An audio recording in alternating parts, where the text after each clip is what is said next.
Hello मेरे छोटे छोटे नन्हे मुन्ने प्यारे प्यारे बच्चों, क्लास 9th के स्टूडेंट्स। हेलो, कौन हूँ मैं? आपका टीचर अशोक कुमार नरवर। आपको ये पाठ समझाने आया हूँ, सिखाने आया हूँ। क्यों आया हूँ भैया? आप लोगों को लगता है हम कैसे सीखेंगे, हम क्या करेंगे, हमें कौन पढ़ाएगा अच्छे से, कौन मीठी मीठी बातें करके पढ़ाएगा? तो मैं करूँगा ना, आपका शिक्षक मीठी मीठी बातें करके हंसा के। सांवले सपनों की याद तो भैया बच्चों के भी होते हैं, सांवले सपने किनके होते हैं? सांवले सपने बच्चों के भी होते हैं, इसलिए देखना चाहिए। तो यहाँ सलीम अली के सांवले सपनों की बात हो रही है और जाकिर हुसैन ने इस पाठ को लिखा है।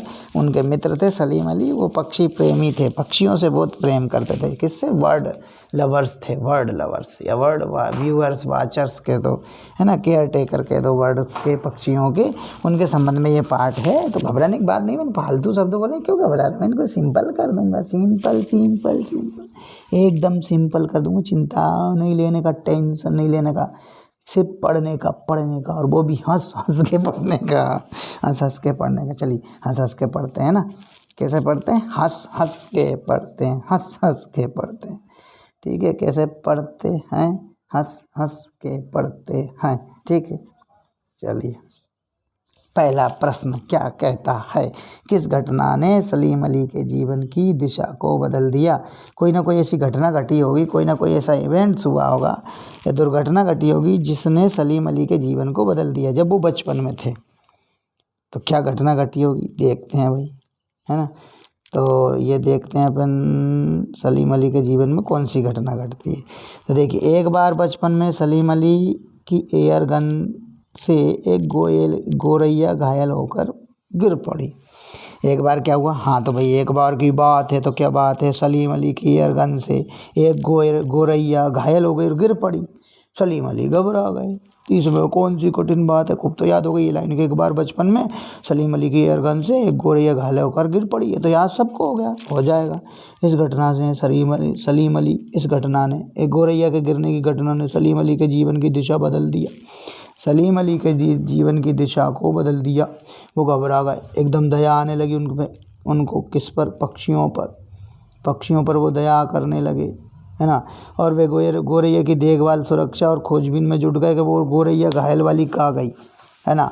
उसकी देखभाल में जुट गए, सुरक्षा में जुट गए, खोजबीन में जुट गए, ढूंढने लगे, है ना, सर्च करने लगे। किसको? गोरैया को। क्योंकि उनकी एयरगन से घायल होकर गिर पड़ी थी, इसलिए उनका जीवन बदल दिया इस घटना ने ना।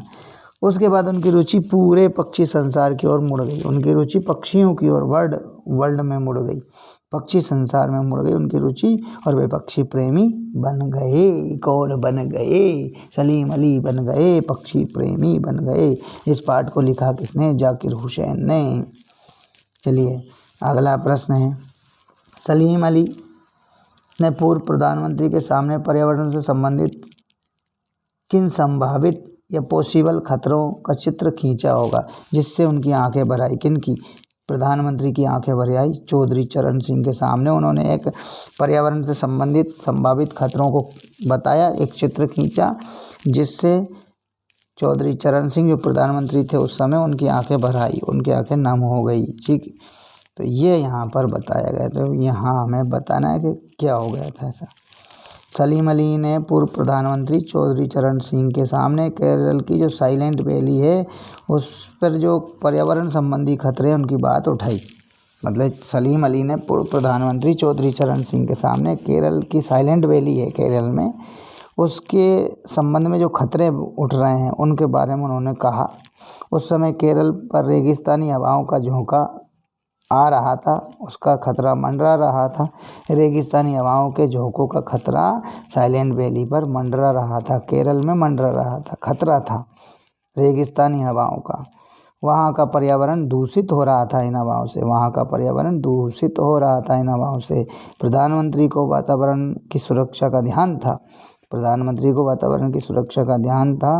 पर्यावरण दूषित होने के खतरे के बारे में सोचकर उनकी आंखें भर आईं। किसकी? नम हो गईं। किसकी? प्रधानमंत्री की। इस पर्यावरण के खतरे को देखकर उनकी आंखें भर आईं। किसकी? प्रधानमंत्री की। तो ये उनका दूसरा प्रश्न था। तीसरा क्या है? लॉरेंस की पत्नी फ्रीदा ने ऐसा क्यों कहा होगा कि मेरी छत पर बैठने वाली गौरैया, मेरी छत पर बैठने वाली गौरैया, यानी लॉरेंस की पत्नी फ्रीदा की छत पर बैठने वाली गौरैया लॉरेंस के बारे में ढेर सारी बातें जानती, ढेर सारी बातें। कौन जानती? गौरैया जानती, उसकी छत पर बैठने वाली गौरैया। किसकी बात है? उसके पति की बात है। किसके पति की बात है? फ्रीदा के पति की बात है, लॉरेंस की बात है। चलिए, ये तो हो गई बात फालतू। अब ये उत्तर है, देखो। लॉरेंस का व्यक्तित्व बिल्कुल साधारण था, इतना खुला सा था कि उसके बारे में किसी से भी कोई बात छुपी नहीं थी। माना उसका व्यक्तित्व एकदम खुला था और बिल्कुल साधारण था और खुला सा था, उसके बारे में कुछ भी छिपा नहीं था। लॉरेंस का व्यक्तित्व बिल्कुल साधारण तथा इतना खुला सा था कि उसके बारे में किसी से कुछ भी छिपा नहीं था, है ना, कोई छिपी बात नहीं। इसलिए फ्रीडा कहती, कौन? लॉरेंस की पत्नी फ्रीडा कहती है कि लॉरेंस के बारे में तो एक गौरैया भी ढेर सारी बातें जब बता सकती है। लॉरेंस के बारे में तो एक गौरैया भी ढेर सारी बातें बता सकती है। आशय स्पष्ट कीजिए। तो वो लॉरेंस की तरह नैसर्गिक जिंदगी का प्रतिरूप बन गए थे। वो लॉरेंस की तरह नैसर्गिक जिंदगी का प्रतीक बन गए थे। ये बात किससे कही? किसने कही? तो लिखा है, कोई अपने जिस्म की हरारत और दिल की धड़कन देकर भी उसे लौटाना चाहे तो नहीं लौट सकती, दोबारा नहीं आ सकती उसमें जान, है ना, ये इसमें कहा। तीसरा है, सलीम अली प्रकृति की दुनिया में एक टापू बनने के बजाय अथाह सागर बन गए। प्रकृति में वो अथाह सागर बन गए, एक सीमाओं में बंधा हुआ टापू नहीं बने। ठीक है, ऐसा इसमें कहा। आगे देखिए, पहले का उत्तर क्या है? लॉरेंस का जीवन बहुत सीधा साधा था। बिल्कुल, लॉरेंस का जीवन बहुत सीधा साधा था। प्रकृति के प्रति उसके मन में जिज्ञासा थी। सलीम अली का व्यक्तित्व भी लॉरेंस की तरह ही सुलझा हुआ सरल था। सलीम अली का व्यक्तित्व भी उनकी तरह ही, लॉरेंस की तरह ही था, है ना। सलीम अली का व्यक्तित्व भी वैसे ही होगा जैसा लॉरेंस का था।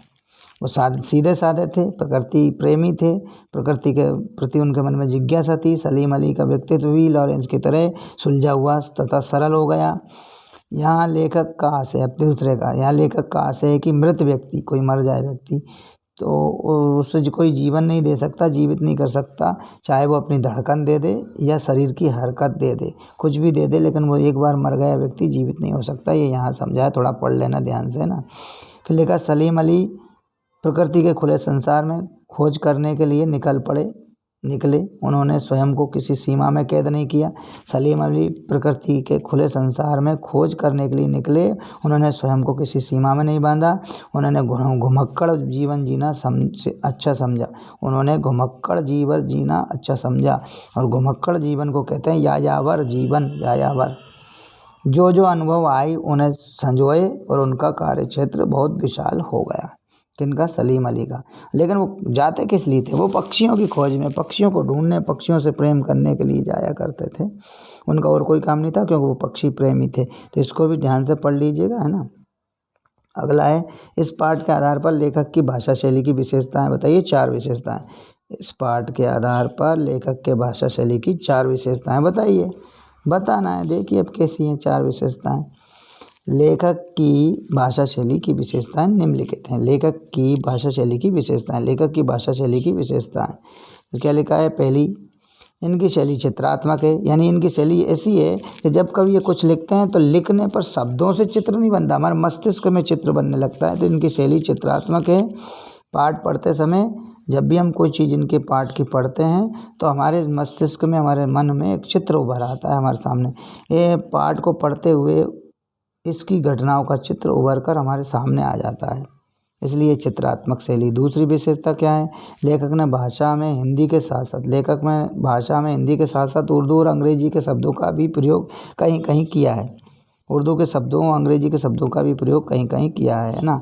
क्या लेखक ने भाषा में हिंदी के साथ साथ कहीं कहीं उर्दू तथा कहीं कहीं अंग्रेजी शब्दों का प्रयोग भी किया है। ये दूसरी विशेषता। तीसरी, इनकी भाषा अत्यंत सरल और सहज है। चौथी बात है, अपने मनोभावों को, मन की भावनाओं को प्रस्तुत करने के लिए लेखक ने अभिव्यक्ति शैली अपनाई है। अपने मन के भावों को व्यक्त करने के लिए लेखक ने कौन सी शैली अपनाई है? अभिव्यक्ति शैली। चलिए ये भी हो गया। अगला प्रश्न है, इस पाठ में लेखक ने सलीम अली के व्यक्तित्व का जो चित्र खींचा है उसे अपने शब्दों में लिखिए। इस पाठ में लेखक जाकिर हुसैन ने सलीम अली के व्यक्तित्व का यानी पर्सनालिटी का जो चित्र खींचा है, जो फोटो बनाया है, जो दृश्य बनाया है, उसको अपने शब्दों में बताइए। सलीम अली अनन्य प्रकृति प्रेमी थे, किसी अन्य चीज़ से प्रेम नहीं करते थे, वो सिर्फ प्रकृति से प्रेम करते थे, इसलिए लिखा अनन्य प्रकृति प्रेमी थे।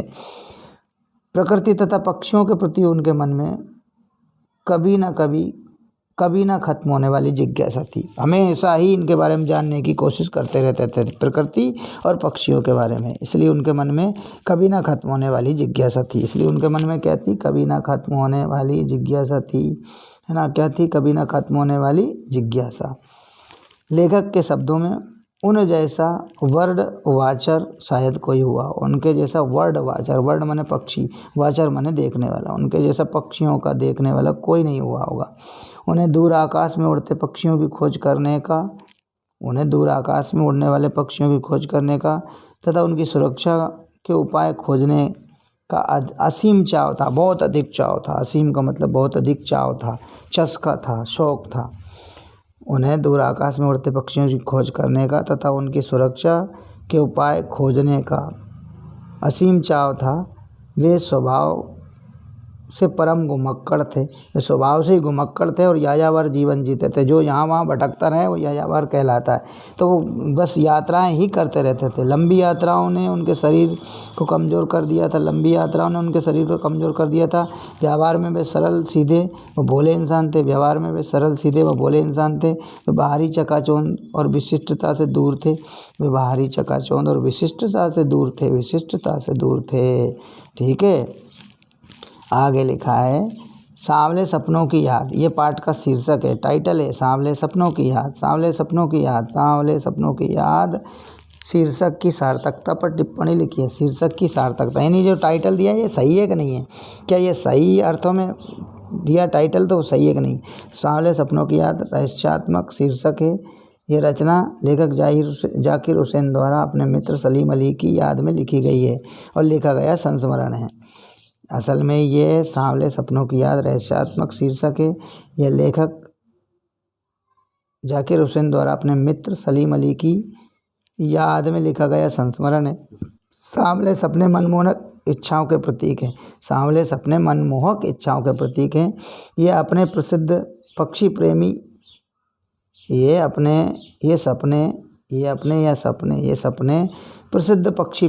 सपने प्रसिद्ध पक्षी प्रेमी सलीम अली से संबंधित है। ये सपने सलीम अली जीवन भर सुनहरे पक्षियों की दुनिया में खोए रहे। अरे ये जो सलीम अली ये थे जीवन भर सुनहरे पक्षियों की दुनिया में खोए रहे, सुनहरे पक्षियों की दुनिया में वे उनकी सुरक्षा की खोज करते रहे और उसी के सपने देखते रहे कि इन पक्षियों की सुरक्षा कैसे, उसी की खोज करते रहे, खोज में सपनों में खोए रहे, है ना। ये सपने हर किसी को नहीं आते, जो सलीम अली को सपने आते हैं पक्षियों के लिए आते थे, और हर किसी को नहीं आते। हर कोई पक्षी प्रेमी नहीं होता और इतना बड़ा डूब भी नहीं सकता, पक्षियों के प्रेम में भी नहीं डूब सकता। हर कोई पक्षी प्रेम में इतना नहीं डूब सकता, ना इतना बड़ा पक्षी प्रेमी हो सकता है। इसलिए आज जब सलीम अली नहीं रहे तो लेखक को उनके सांवले सपनों की याद आई, है ना। जो सलीम अली आँखों में बसते हैं, जो सपने सलीम अली की आंखों में बसते थे वही सपनों की याद उन्हें आ गई। किसको? लेखक को। ये शीर्षक सार्थक तो है ही किंतु गहरा रहस्यात्मक है। ये शीर्षक सार्थक तो है ही किंतु गहरा रहस्यात्मक है। चंदन की तरह घिस कर इसके और अर्थ भी निकाले जा सकते हैं तथा उनका प्रभाव और पहुंच बहुत अधिक हो सकती है। चंदन की तरह घिस कर इसके अर्थ तथा प्रभाव तक पहुंचा जा सकता है, ये यहाँ बताया। चलिए अगला प्रश्न है, क्या है? प्रस्तुत पाठ सलीम अली की पर्यावरण के प्रति चिंता को व्यक्त करता है। पर्यावरण को बचाने के लिए आप कैसे योगदान दे सकते हैं? पर्यावरण को बचाने के लिए हम कैसे योगदान दे सकते हैं? तो सलीम अली की बात तो अलग हो गई, हम क्या कर सकते हैं ये पूछा। तो ये देखिए इसमें बताया, देखिए प्रस्तुत पाठ सलीम अली की पर्यावरण के प्रति चिंता को व्यक्त करता है। सलीम अली की पर्यावरण के प्रति चिंता को व्यक्त करता है। पर्यावरण के प्रति चिंता जो थी उसको व्यक्त करता है। पर्यावरण को बचाने के लिए आप कैसे योगदान दे सकते हैं, कैसे योगदान दे सकते हैं ना, कैसे दे सकते हैं हम योगदान, ये पूछा है। तो पर्यावरण को बचाने के लिए हम निम्नलिखित योगदान दे सकते हैं। पर्यावरण को बचाने के लिए हम निम्नलिखित योगदान दे सकते हैं। पहला, हमें पेड़ों की कटाई को रोकना चाहिए, रोकना भी होगा, हमें भी रोकना होगा, और कोई काट रहा है तो उसको भी रोकना होगा, पहली बात। दूसरी बात, वायु को शुद्ध करने के लिए पेड़ पौधे लगाने चाहिए, लगाने होंगे। पेड़ पौधे लगाने भी चाहिए और लगाने होंगे, केवल लगाने चाहिए का उपदेश नहीं देना है, लगाने भी होंगे। प्लास्टिक से बनी वस्तुओं का कम से कम प्रयोग करना होगा, प्लास्टिक से बनी वस्तुओं का प्रयोग कम से कम करना होगा, और सब लोगों को भी समझाना होगा प्लास्टिक से बनी वस्तुओं का प्रयोग कम से कम करें।